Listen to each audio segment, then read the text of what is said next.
Now I'm going to discuss about when do B2B companies not want relationship. वो कौन कौन से ऐसे पॉइंट्स हैं कि जब B2B कंपनीज रिलेशनशिप नहीं बिल्ड करना चाहती, रिलेशनशिप को डेवलप नहीं करना चाहती. Let me take you through. First point is the loss of control.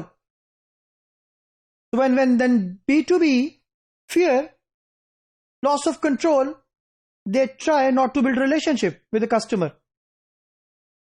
Relationships are bilateral, which involve giving up unilateral control over resources. तो जब भी एक कंपनी को ये मालूम हो कि he will lose the control of the situation, they will prefer not to proceed with that relationship. इसी तरीके से when the exit costs are high, not all relationships survive. It is not necessarily easy or cost effective to exit a relationship. जिस तरीके से cost of acquisition is always high, इसी तरीके से it is not very easy to leave a relationship.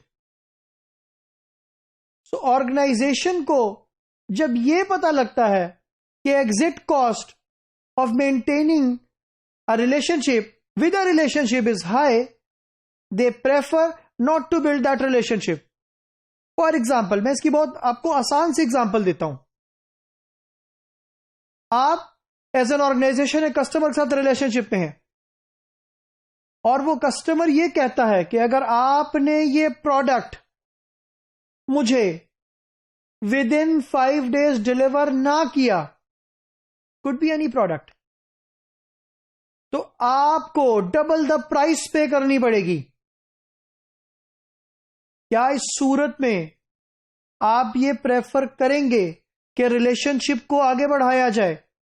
Because then you know the cost of exit is too high. It is double the price, which means if you will lose, if you will not be able to deliver because of any reasons, no exceptions, आपको कितना heavy loss उठाना पड़ेगा. तो इस सूरत में इदारे की कोशिश होती है, ऑर्गेनाइजेशन की कोशिश होती है कि they do not work on building the relationship. तीसरा point is resource commitment. Relationships require commitment. Commitment in terms of resources, बेशक वो लोगों की शक्ल में हो, टाइम की शक्ल में हो या पैसे की शक्ल में हो. पीपल, मनी और टाइम, एनीथिंग. तो जहां पर आपको लग रहा हो that the commitment is of more time, the commitment needs more money, the commitment needs more people, तो you need to be very careful कि मेरे पास कितने रिसोर्सेज हैं, because resources are very scarce. तो आपको यह ध्यान में रखना है कि मैं अपने लिमिटेड रिसोर्सेज के साथ रिलेशनशिप को बिल्ड कर सकूं.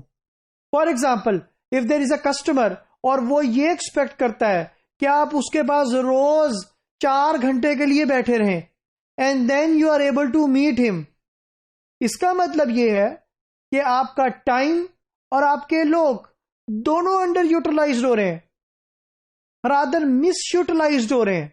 आप प्रेफर करेंगे if because that customer requires huge commitment of the limited resources, तो बेहतर है कि उस कस्टमर के साथ रिलेशनशिप को ना डेवलप किया जाए, ना बढ़ाया जाए. Last point, when the companies, when the businesses, they do not want relationship, is when the opportunity costs are high. If resources are committed to one customer relationship, they cannot be used for another. आप जानते हैं कि आपकी team में for example 4 team members हैं और वो सारे टीम मेंबर्स 10-10 कस्टमर्स को मैनेज कर रहे हैं जो कि ऑलरेडी CLV पोटेंशियल के हाई वैल्यू कस्टमर्स हैं. आपको ये वैल्यूएट करना है कि the opportunity cost is very high. तो इस केस के अंदर बेटर कि आप एग्जिस्टिंग के ऊपर फोकस करें, रादर कि आप उन कस्टमर्स के साथ जो नए हैं, you keep on developing the relationship with them, because देन आपकी कोई ख्वाहिश नहीं है कि आप उन रिसोर्सिस को वहां भी यूटिलाइज करें जहां वो नहीं हो सकते हैं। और ये सिर्फ लोगों की बात नहीं, it could be time and money as well. इसीलिए ऑर्गेनाइजेशंस इन पॉइंट्स के साथ बिल्ड टू बी रिलेशनशिप को विद द कस्टमर नहीं मेंटेन करती। अब हम उन पॉइंट्स को इवैल्यूएट करते हैं कि जहां पे they do want to build the relationship, वो कौन कौन से एरियाज हैं। With the business customer want relationship. सबसे पहला पॉइंट, द प्रोडक्ट और its applications are complex. For example, maybe networking, maybe infrastructure, or maybe some very technical software, for example SAP or maybe ERP। तो ये वो point है जहां पे product is complicated, तो you want to build the relationship. आपने किस अदारे से एक सॉफ्टवेयर हाउस से एक सॉफ्टवेयर बनवा लिया है, अब आपको मेंटेनेंस सर्विसेज रिक्वायर्ड होंगी for the over a period of time. बेशक the training of the team is done, still there could be errors, still there could be problems, so you will be needing support, so you have to maintain the relationship with the customer। तो ये वो points हैं कि जहां पर you need to have relationship, specially जहां पर product की नेचर कॉम्प्लेक्स हो या सर्विस की नेचर कॉम्प्लेक्स हो। दूसरा point, with the product is strategically important और mission critical. For example, the raw material supply for a manufacturer। KFC के लिए chicken is the raw material, और अगर आज सप्लायर मेन्यू है उसका या KNN है उसका या सेब्रोसो है उसका, और वो डिस्ट्रॉय कर दे इस रिलेशनशिप को, तो क्या they will be able to sell their product and service? Never. इस केस के अंदर they need to build the relationship with the customer, they need to build the relationship with each other, क्योंकि the product is, the supplier is, the relationship is very strategically important. इसी तरीके से there are down stream service requirements as well, for example machine tools. इस तरह के cases के अंदर भी you want to maintain and develop the relationship for the longer period of time। Fourth point, where the financial risks are high, for example in buying large piece of capital equipment, आप एक vendor से, China से कोई machine मंगवाने लगे हैं जिसके अंदर ह्यूज इन्वेस्टमेंट रिक्वायर्ड है। Can you take the risk of leaving that relationship or compromising that relationship? You will never do that।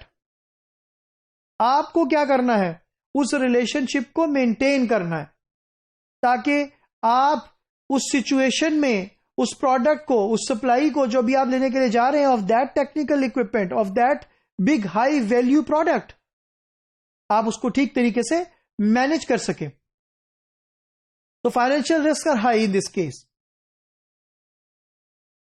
Also, you want to maintain the relationship where you see a reciprocal approach, जहां पे आपको लगता हो कि you are getting in the same way as you are giving।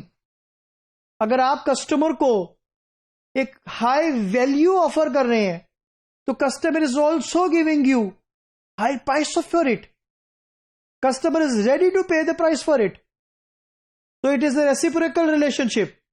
इस तरह के case के अंदर भी आपकी ख्वाहिश होती है, आपकी कोशिश होती है कि आप रिलेशनशिप को बिल्ड करें कस्टमर के साथ।